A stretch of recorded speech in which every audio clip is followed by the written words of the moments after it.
At the T-minus 3-minute mark, tape recorders on board the spacecraft were turned on. These recorders record both voice and data. The added mission decon required. The engine is now building up to 7.7 million pounds of thrust. We have a launch commit, and we have a liftoff. Moving back. The Saturn V lifting off with power. This is WOMMLP operating out of Burlington, Vermont, 105.9 The Radiator. Good evening. It is the first rocket shop of 2023. I'm your host, Tom Proctor, and with me tonight is Living Room Romantics. Hello. Hi. How's it going this evening? Good. You want to do a quick intro to both of yous?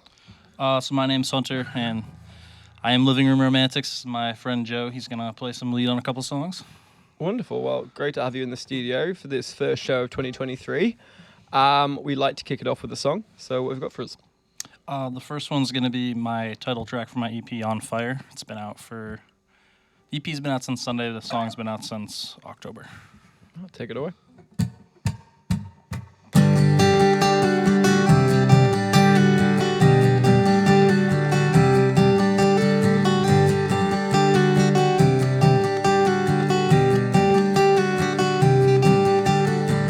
Last night was the first night I saw you, standing in black jeans and a black tee, with your hair all done up too. Been seat in my Falcon next to you. Turn the radio on, sing along to your favorite 90s tune.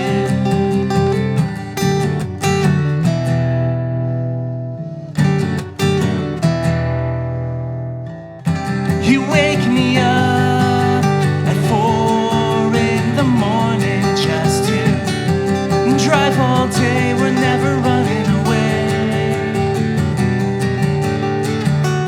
We turn around to the rhythm of the sun that's going down. You and me on fire in the backseat.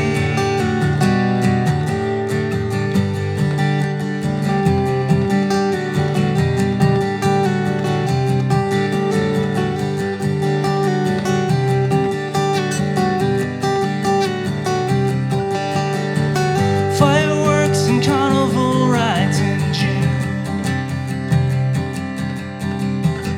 Summer heat in the Northeast. We were young, but it's not too soon.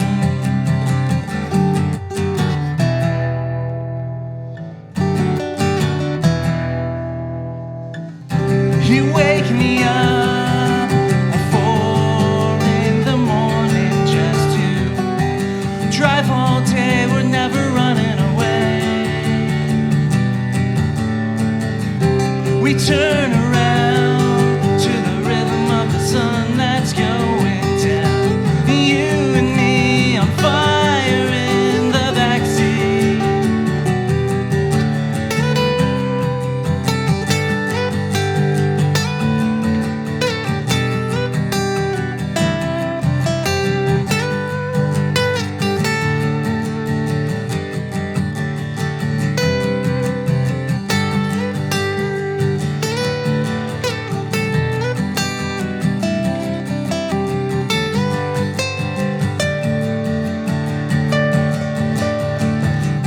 You wake me up at 4 in the morning just to drive all day, we're never running away. We turn around to the rhythm of the sun that's going down. You and me on fire in the backseat. You and me on fire in the backseat. You and me on fire in the backseat.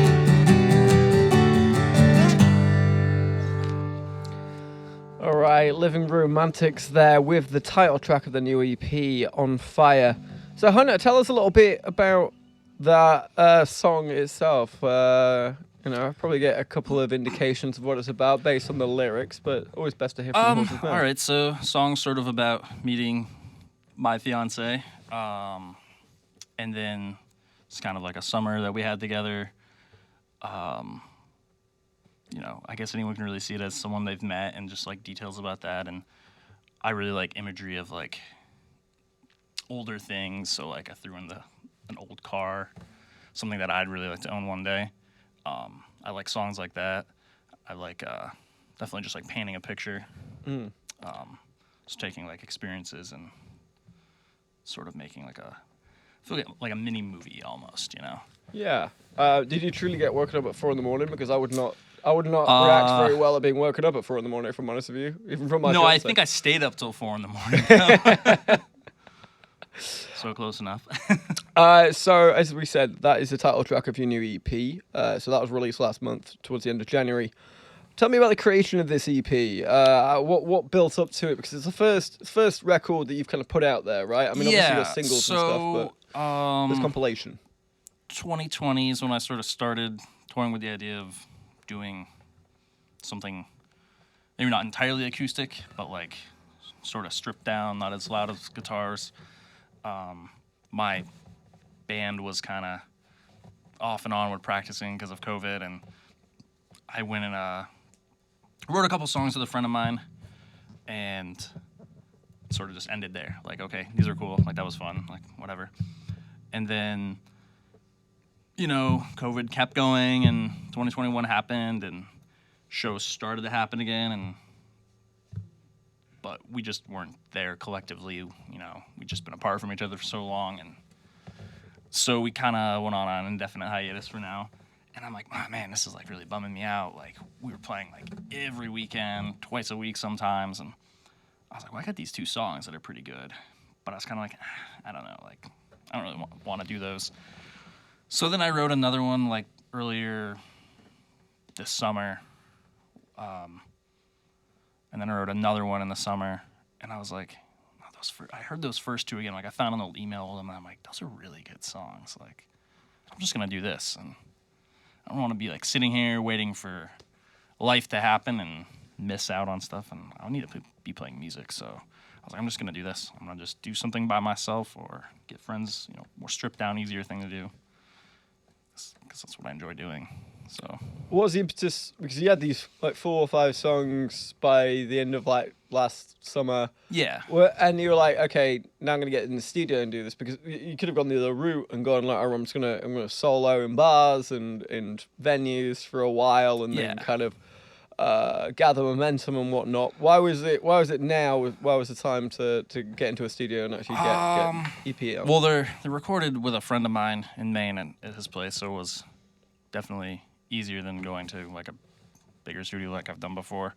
I don't know. I wanted to be able to show stuff before I book shows, I guess, this time. Like, any band I've ever been in is just kind of like, all right, we're going to play a bunch of shows. Okay, these songs are good. We'll record these songs. And I just wanted to do a different approach. Like, you know, it's just me right now, so it's really nerve-wracking to play acoustic alone. It's the reason why I have Joe with me. Like, I'm used to being able to hide behind a big band and my full stacks and stuff. And I was like, well, maybe if I can get people to listen to them before I play out, see if people actually like them, then I'll be less nervous and, you know, book some shows, which I've got 1 booked. Hey, that's a good start. Yeah. That's where you go from here. And obviously, you're no stranger to playing shows with your other band. And you kind of mentioned that you had 2 songs in like kind of the locker as you were kind of, I wouldn't say transitioning out the other band. I'm not saying it's, you know, it's still continuing. They definitely on. did not fit that style, what we were doing. There was actually 3 songs, but one of them was just, I think it's a good song. I think the rough recording I have is just that, a rough recording where I sound awful, and I like the guitar part, but like the vocals need work and maybe the lyrics tweaked and stuff. I haven't completely written it off, but those 2 of them I was really like, I like those. And so with the previous band, were you the lead singer? You were the lead singer. So is there anything you took going into recording this EP and being a solo artist as well, actually, that you're like, all right, I'm going to do this? You've already kind of mentioned you did a bit differently by recording first and then doing shows. But was there anything else you kind of took with you going into this new project? You're like, all right, I did it this way with the band. I'm going to do it differently this time. And how'd that work out? Melodies. I'm a really big sucker for I used to just like, okay, there's a lot of lyrics here. That's good. That makes a song, right? Like a lot of lyrics, a lot of cool words and stuff. And that's how it was. And my melodies were they were okay. They were catchy enough, but I felt like not what they could be. And so like this, I was like, okay, these lyrics are good. Like I like these lyrics better. They're definitely more well written, and I gotta have better melodies for them too. If I'm gonna have this stripped down sound where most of the time it's gonna be me and a guitar, and I'm not gonna be like playing some riffs or anything, I'm gonna be strumming some chords, like I gotta have better lyrics and definitely better melodies. So just took that, which I feel like at the end of that band I was trying to start to do that, but I was still kind of like, just a bunch of words all at once. Louder is better. And were you writing songs for the previous band as well that you just... Yeah. And those songs you wouldn't then do solo versions and kind of a stripped down version of that? Or you're like, I clean have break? done it a few times. Yeah. I feel like those were more written for intentionally to be played with a full band, where this, I wrote these songs and then on the recordings it's like, it'll be really good there, like some lead there, some bass, some drums on 3 out of the 4. So I built those around the song, where before it was just kind of like, all right, here's a riff. Let's build a song around this riff. And it's good for what I was doing, but this is different. Because you're taking a different approach with this different project, do you find yourself having to be in a different place or intentionally putting yourself in a different place when kind of sitting down and writing and creating a song? I think, yeah. Because I feel like with my old band, it was like, I'd sit down. The original tracks I wrote were me and a drummer, so you're like, okay, like, what can you drum to this? Like, okay, that's cool. Or like, sit down with him and our bassist. Like, we'd all do it together. Like, we just write together for the most part. Like, sometimes, you'd show up with something, but like, the song was written together, where this is like, not as much. Like, I've spit ideas off of my friend who helped record me and all, but definitely different. So I've talked to obviously a lot of bands doing this job, and it's rare that you hear of a band kind of writing something out of practice. Obviously, there is a one song every album maybe where that happened, but it's really the rarity. Most of the time, it's a singer or a songwriter who kind of brings X to the band practice, and then you play it out a few times, you see how it feels. But you're saying that in your previous band, you kind of like, you sat down at band practice and kind of like hashed it out. I think I would show up with, because I wrote most all of them, but I think I would show up with a good riff and a good idea, but like we would see kind of what fit. So a little bit of both. I mean, I was still showing up with a lot of ideas, but okay, you're adding this to it. Okay, that sounds good to it, but. Has it been refreshing to kind of have full, total creative control with this new project? Yeah. I mean, I feel like I didn't not have creative control last time, but, it's just different because I'm trying to write differently. Yeah.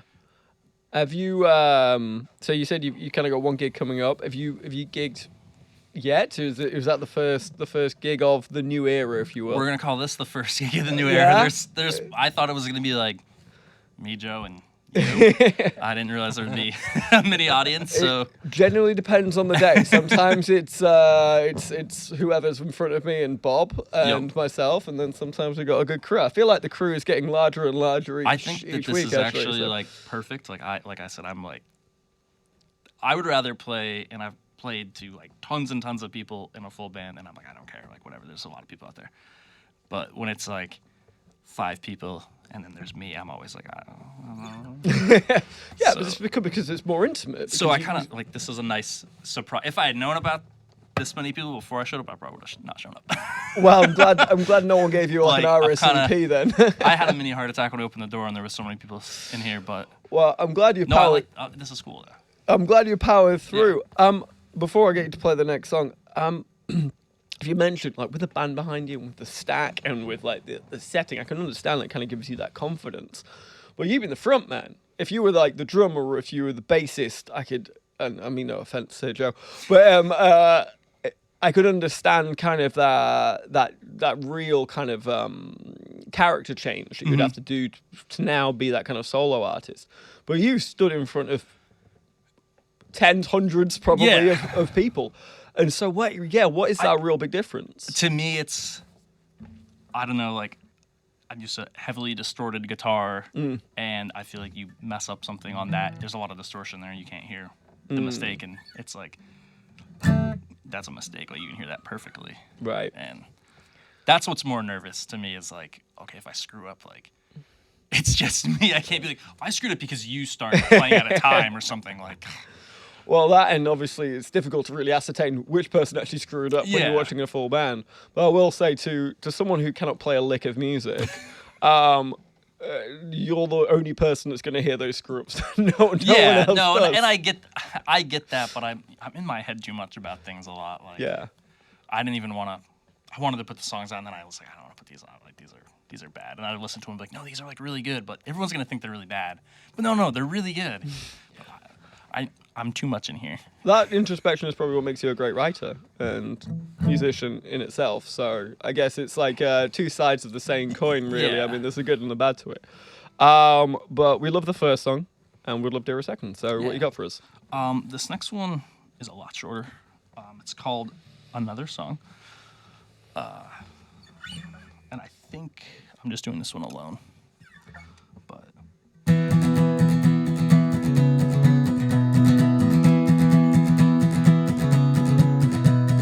what would you say if I were to come over tonight? Open the door. If I were to come over tonight. So tired, but I can't fall asleep. You're in bed, lying next to me. I wish you were anywhere with me, but you're not, so I will write another song for you to listen to when you turn out the lights.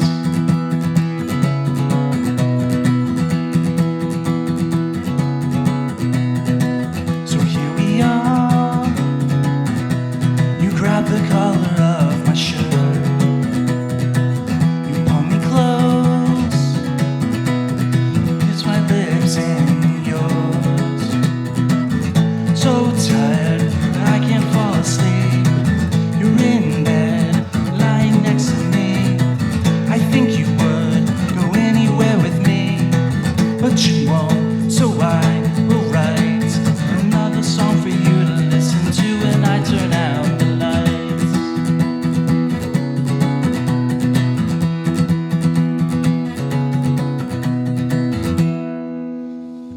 All right, Living Romantics there. And I didn't actually get the name of the song. What was that was just another song. Just another That's song. what it's called. And So you mentioned in your bio that you toured nationally. I'm assuming that's your previous band. Yep. So where have you been? What was your favorite place to perform in? What genre is your previous band? I want to know a little bit more about previously, that. I was in like a emo pop punk band. We played all over New England. I've in a band years ago. I've played as far down as like somewhere in South Carolina, but a lot of East Coast stuff. Favorite place to play? Higher Ground was super cool in the lounge in my last band. Actually, in another band, I played at the old Rat House in Burlington. Insane. Yeah. Like, there was, I don't know how many people in there, but you couldn't move. It was February. It was like, I think, like negative degrees out. In that basement, it was like 100 and something. It was insane. That definitely a really good one. Higher Ground. And used to play, I think they're not a DIY spot anymore, but there was this cool DIY spot in Worcester called the Firehouse. And it literally was a firehouse that people lived in, and they would host shows, and that was a pretty cool place. Yeah, that sounds pretty awesome. Like, that's pretty cool. So your current genre, I'd definitely say, is obviously acoustic emo. You're playing pop punk emo in your previous band. Do you have other arrows in your quiver? Do you ever deviate and go, all right, this week I'm electro, or have you kind of got like, this is the genre I'm in. I'm good with it. I'm going to stick with it. I mean, I've mostly always been in like a punk adjacent type band and a lot of more emo sounding stuff, and I think that's where my lyrics tend to go. Is like heartbreak stuff, and I don't think I always write like that, but I definitely feel like 90% of the time, and I want to be a little bit different in this, not as typically whiny, I guess. But that's definitely how I feel like grew up, just listening to that kind of stuff, and that's where I ended up. Is it a little bit different now you got a fiance? You can't really talk about the heartbreak stuff quite as much anymore. You can. Yeah. You just gotta. It's a song. That's all it is. You know? Right. It's, and I mean, it might not be 100% true. You know, you can kind of just come up with a scenario. You know, you don't have to write entirely about personal experiences. I mean, I feel like a lot of artists do, and it works out well. But I mean, some people don't have those kind of experiences. But you can write a good song about that. I have had some of those. Why not write about it? You can write what you know, but I mean, I see no harm in it as long as you're not like pining over somebody. It's just like, I feel like it's really therapy too. Gets that kind of stuff off your chest if you're like really bothered about something. Yeah, for sure. And obviously, you know, you can also take stuff from your friends' lives, and Yeah, exactly. Just because you got a fiance now doesn't mean you didn't have these experiences in the past. Exactly. And just take things from your own personal experience. Obviously, emo had its first big resurgence in the mid 2000s. Yeah, I mean that's when I was in high school. Yeah, So. ditto. Yeah, Hawthorne Heights. Something talking about brand new earlier on. God, I went to this emo club back when I was in like a 16 and whatnot, and that was just the playlist for the evening. I feel like it has had a bit of a resurgence in the 2020s. Yeah, I mean, what's the scene looking like these days? The scene locally or like nationally? Let's say nationally and then locally, as I'm sure that's more what you've seen. I feel like nationally there are a lot of older bands that are, I don't know if they're getting back together, but they're getting together and playing shows. Like, I saw MCR this summer. Like, that was insane. Like, they're back. Mm-hmm. I mean, I've seen Hawthorne Heights in the last couple of years. I've seen Silverstein. Like, those two bands didn't go anywhere, but they're, I don't know, I feel like they're maybe gaining traction again just because of whatever.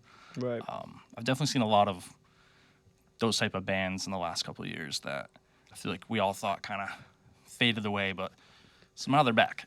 Right. Well, I mean, and I don't think that's bad. Like, no, I think great fun to see. I actually went to see MCR back in like 2007 or whenever the hell that was, Yeah. and it was a hell of a lot of fun. Actually, my roommate, old roommate, was at probably the same MCR gig you were at in the summer, and I saw them at Riot Fest. Oh, which yeah, was, Boston on her front. which but, I've also heard was insane. Yeah, it was. I think every show of theirs was probably insane. They know how to put on a good show, which is good. Going back to your music. On your Bandcamp, you mentioned that you have got an album in the works. So the EP came out, and there's an allusion to maybe the album is on the way. So my thought was, these 4 songs are the first 4 songs off the album. Put them out as an EP. Tons of bands do that. And then when I have the other ones ready to go, be packaged all together, and you already know half or some of the songs, Right. and put it out as a full album. So how do you feel about that? Because you wrote, obviously, 2, not back in the day, but while you were with the other band, you wrote 2 in the summer. How are you doing on that kind of like production? Do you feel like there's pressure now to put kind of an album out, or are you kind of like, do you like that bit of back against I've the wall? never done a full length in Yeah. any project I've ever been a part of, so I'm pretty excited.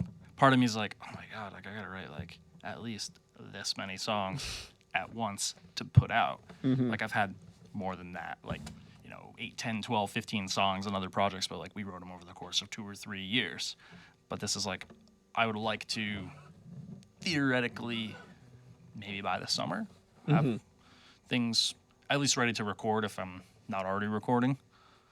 So I don't think there's any pressure. This is more of a personal goal and challenge that I want to do. Like, I want to do this. Right. Like, before was like, okay, yeah, so we got these songs, we got to share these songs. These are the songs we play live.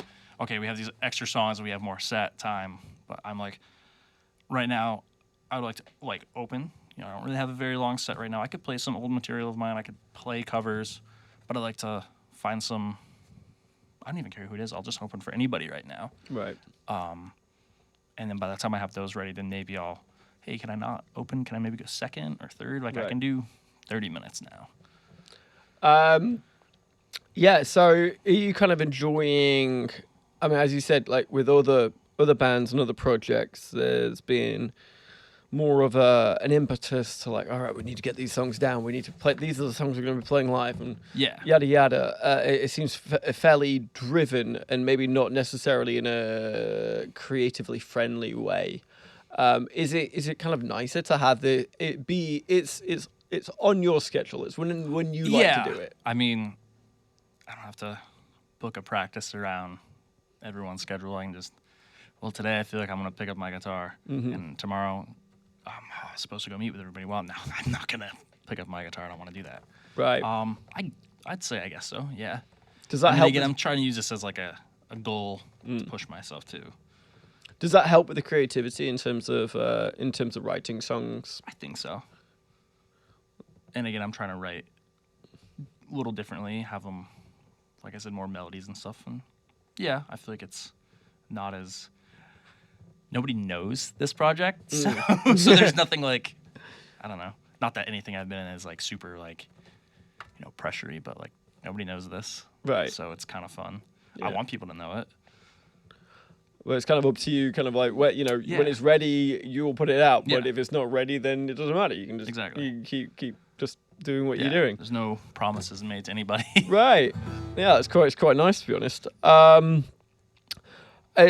Do you have kind of like do you have to be in a certain space for a certain place to kind of sit down and write? A lot of people I know kind of come up with all the lyrics in their cars and they put them on voice notes and stuff. Definitely voicemails in my car because you should not text and drive. Yeah, I like to do voicemail stuff. I like to do pen and paper, like when I have it. I just somehow I do it in my like notes on my phone sometimes, which I do because I don't want to forget it. But something about just like writing it sometimes to me helps me flow better. Like I can, if I just jot something down in my phone, it's like okay, there's a line or two, and then I'm like, I don't want to type anymore. But if I've got paper and a pen, I can just sit there and okay, yeah, this is flowing, and then I can, okay, I got these chords to it. Okay, yeah. Just my bedroom, I guess. Yeah. That's about it. So it's something a bit more tangible about actually sitting down with like a pen and paper. Yeah, and I'll do a lot of like either use the voice memo on my phone to like if I've got something, or so I can remember what the heck I did. I video myself doing it. Right. No, for sure. But Do you ever kind of wake up in the middle of the night, cold sweat, and like, I've got the best line? I definitely have. I do. I don't know why, but you said shower, and I have definitely thought of a lot of stuff in the shower. I don't know why. You need to get a recording booth in the shower. Try to write it on press, your shower curtain. Making it all steam up again so you can see what you wrote previously. Well, we'd love to hear another song. So, yeah. Joe's going to play on this one, too. This one was one that I wrote in 2020. It's called The Crowd. I'd like to do a video for it. I think it would be really cool.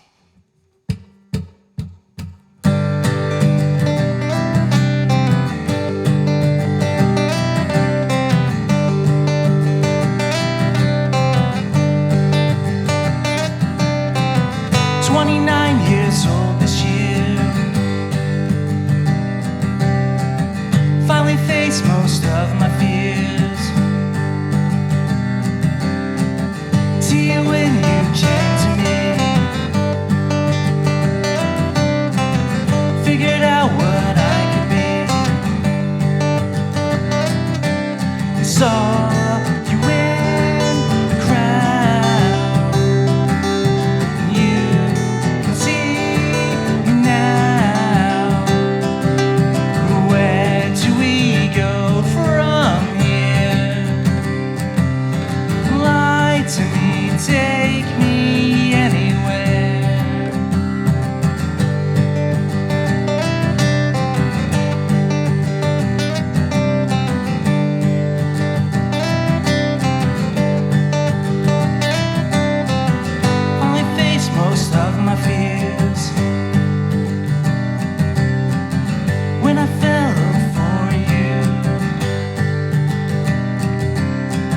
wanna write you poetry, but I can't, it's too shitty. Saw you in the crowd, you can see me now. Where do we go from here? Lie to me, take me anywhere.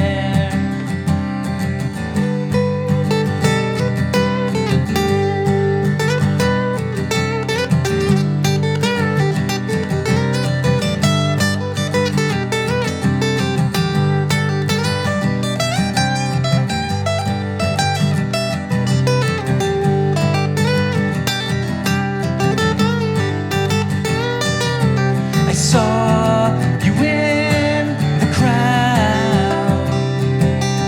You can see me now.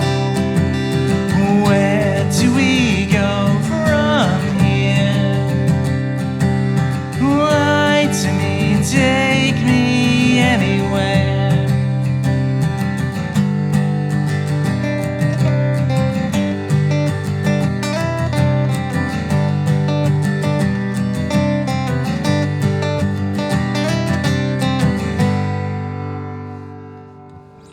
All right, Living Room Romantics there with the crowd. Some lovely picking there, Joe. Thank you. Yeah, some gorgeous stuff. Thanks. Hunter, we never really talked about like your musical history. So obviously you played for, it sounds like a few bands. But Yeah. yeah, when did you start playing? When did you start writing? When did you start performing? Started playing guitar when I was 14. Tried to make a band. You know, none of us knew how to play. I think I started playing out when I was 15 in like a punk cover band in high school. That was fun. That was Some good times in interesting, yeah. there. There's some good memories. It was a lot of fun. If I remember any of my, well, as I said, I never played myself, but plenty of friends and bands at 15, and while the music was terrible, the parties were Yeah, good. I mean, we thought we were amazing, but deep down, I know we sucked. I don't think we were very good. How did that meander and manifest into who you are now? Where else did you go from there? Let's see. I played in, again, like a cover thing in college. We sort of wrote some songs. Then I was in a hardcore punk band locally for maybe like, I don't think even a year. Again, more of just a lot of energy and really loud. Moved away and didn't play in bands for quite a few years. I just kind of noodled around myself, and I joined a band down south briefly. Went on a small tour with them. Got removed from that band. Came back to Burlington. I was like, I gotta be playing again. Like, I gotta be playing live. Joined a local band. Was with them for 2 years. It was a lot of fun. Wasn't entirely what I wanted to do, so I stepped away, started my most recent project, and ended up here. And just wanting to write better. Like, my songs, obviously, like most people in their teens, were just very juvenile and stupid and whatever dumb stuff you can think of. You just sing about, I mean, I grew up listening to Blink-182, and, you know, those kind of jokes were like what I used to write about, like just dumb stuff like that. And I don't know. I mean, some of their songs are very stupid. I did learn recently that some of them are intentionally stupid. Oh, yeah. So, a bit of music trivia for you now. On the Take Off Your Pants and Jacket album, they went to the music executives and had 10 songs.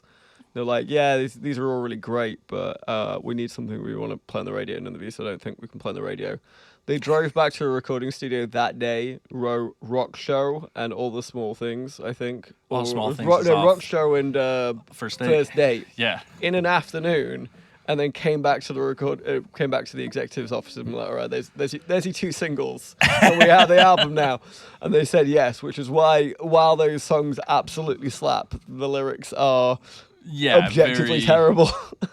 Yeah, you can definitely tell that those are radio songs. Yeah. Like, a lot of bands, you listen to their singles and you're like, oh, these are good, but they're radio songs. You listen to the rest of the album, you're like, I like these too, but they're not radio songs. Right. It would be difficult to get a few of those on the radio as well. I thought it was very cool when I was about 14 and the amount of times I used the F word. Oh, yeah, of course. This is like, hardcore. The live album was like, that was like, my best friend and I, we had a copy of that we would share. It was like porn. Like, we couldn't let our parents know that we had that. Like, they swore all the time, and everything they talked about, like, oh yeah, you gotta hide that. You got it taken away from him. We had to steal it back. Like, that was the CD when we were 13. The joke is that the guys were like 30 years old when they wrote that, and everyone in the crowd was 14 years old. Yeah, I mean, I'm very excited. Tom is back. He was definitely like an inspiration. Edging is catchy. But yeah, they're like almost 50. Yeah, they're really pushing it. One of them's a Kardashian now, so I mean, good for him, I guess. So yeah, tell me, this is your first gig, and we always love a big Heavy World exclusive, and I don't think we've had a actual first gig before, so That's I think cool. thanks for coming here first.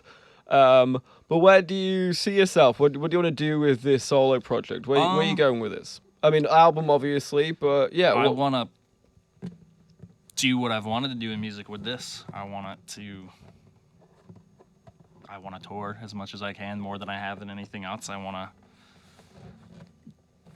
do more with it than anything I've ever done. Like, I want to get more radio airplay. I want to play bigger shows. I want to just, whatever I can make of it. I mean, you don't need to be rich and famous doing, but I want to do as much as I can in this. Like, this is what I want to do. Like I said, it's easier to get yourself booked than, okay, can us 5 all have 2 weeks off in the summer to do, like, okay, yeah, I have nothing going on for these 2 weeks. Like, why don't I do something? So as much as I can do, and this is what I want to do. Like, I want to write, I want to play shows. I want to play shows, like, as many as I can. Oh, that's fantastic. Anywhere that I can. Yeah, I mean, where's that? So you said you got one show booked right now. Where's the inaugural actual live paying customers kind of? That's gonna be in Rutland at Merchants Hall in April. So there's plenty of time to try to squeeze some stuff in before then. Yeah. Have you been eyeing up the venues around town? I know Radio Beam's closed in January, so played out in a little over a year, and I feel like I fell out of the scene. Like, I know the bands that I used to know, and I've seen some other ones, and I'm like, oh, like, this is pretty cool. So I'm trying to see who's. I don't want to totally hop on someone's fully electric 3-band bill, and I'm the awkward, but I will. I mean, I love playing Monkey House. Radio Beam's always fun. Jim's Basement is like, you have to. I mean, like, it's a standard, you know. I feel like almost every single band I've been in, like, that's always been like one of the first shows. Like, you have to play. Jim's like, that's a rite of passage. Like, you've got to play the basement. It's the hazing, really. Yeah. I love DIY shows because they're, I don't know, they're less. I feel like pressure from people just standing. Like, I love Monkey House, but sometimes, I've been in there and I'm like, I don't want to listen to what's going on. Like, I just want to hang out with my friends. Right. And then you kind of feel bad because you're like, oh, well, they're playing and you got to, Right. I want to watch them too. But then it sucks on the other end where you're playing and okay, those 5 people are just playing pool. Like, they could care less. Right. Definitely those places. Anywhere new, I don't even know. Because I've seen some other DIY spots around. I've played Orlando's before, and that's a cool place. And I feel like if it's just like me or Joe or someone like that, I can play more places. Like, I could play like coffee shops or something like that because I'm not screaming. I'm not super loud. Right. I feel like the booking opportunity could be better. Yeah. And it might not be the case that you have to stay up till 11:30 and trek your gear out even later. And so this yeah, was awesome. I walked in with a guitar. I didn't have to lug in a half stack, lug in drums. Like, Right. This was It's gonna take you 5 minutes to get packed back out again, and there's a lot of advantages to being a man in guitar. Yeah. I think those coffee shops will open themselves up as well. You can do the Sunday afternoon gigs. Yeah, exactly. And I think that opens up a whole new world of people who might want to listen to. Like, again, I'm not playing that kind of stuff. Maybe lyrics could be similar, but I mean, you might be more apt to listen to that if it's not ear-piercingly loud and then someone's yelling into the microphone as loud as they can. Yeah, I mean, you might have opened yourself up to a whole new different genre of fans as well. Yeah, that, and I've been to like just straight up acoustic shows around town, and I've seen some really good artists. Like years ago, there was a 242 show, and I think it was supposed to be a full band night, and sound guy didn't show up, and there was 2 touring acoustic acts, and one of the artists, Warren Franklin, I absolutely love, and I met him that night, and I was like, this guy just, like, it's just him. He's just doing this. And that's what I think he still does. And that's cool. Yeah. Easier to travel, easier to do everything. Yeah. Some of the best gigs I've been to has just been a full acoustic set. Yeah. Well, Hunter, we've got about time for one more song. Okay. So, this one's also short. What have you got to play us out with? This song's called 17. It is the newest song that I wrote. You'd think it was a love song, and I guess it kind of is, but in a romantic way about hanging out with like one of your best friends growing up, and like the innocence of being young and dumb, and I don't know. It's not a traditional like, oh, I love this person and that kind of sense. In a different kind of romantic way. Celebrating the platonic romance. Yeah, perhaps. yeah. All right, well, take it away.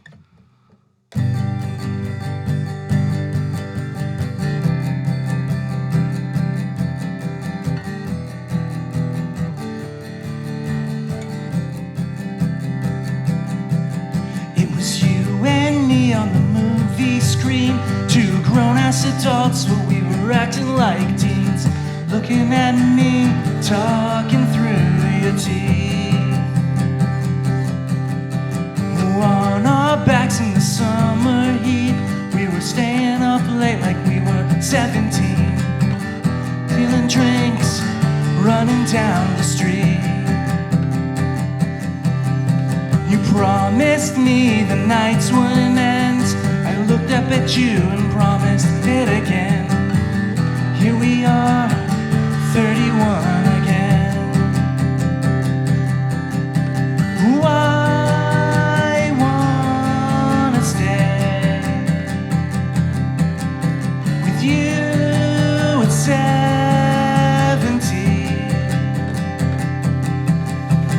I wanna stay with you at 70.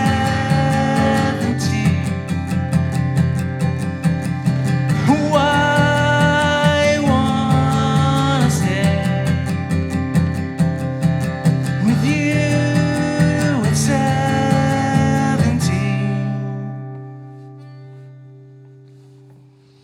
All right, Living Room Romantics there. Playing us out at 17. You weren't lying, that was quite a short one. I wasn't expecting it to be that short. But I really appreciate you coming in, Hunter. Thank you for having me. Yeah, best of luck, and love to see you book a few new shows in the town, and hopefully I'll come across you at some point. Yeah. Well, that's all we've got time for this evening. Join us next week when we're going to have Blueberry Betty coming in. That should be a really good show. But for tonight, this has been WOMLP. That's been a difficult word for me to say tonight. Operating out of Burlington VT, 105.9 The Radiator. It's been The Rocket Shop. I've been your host, Tom Proctor, and good night.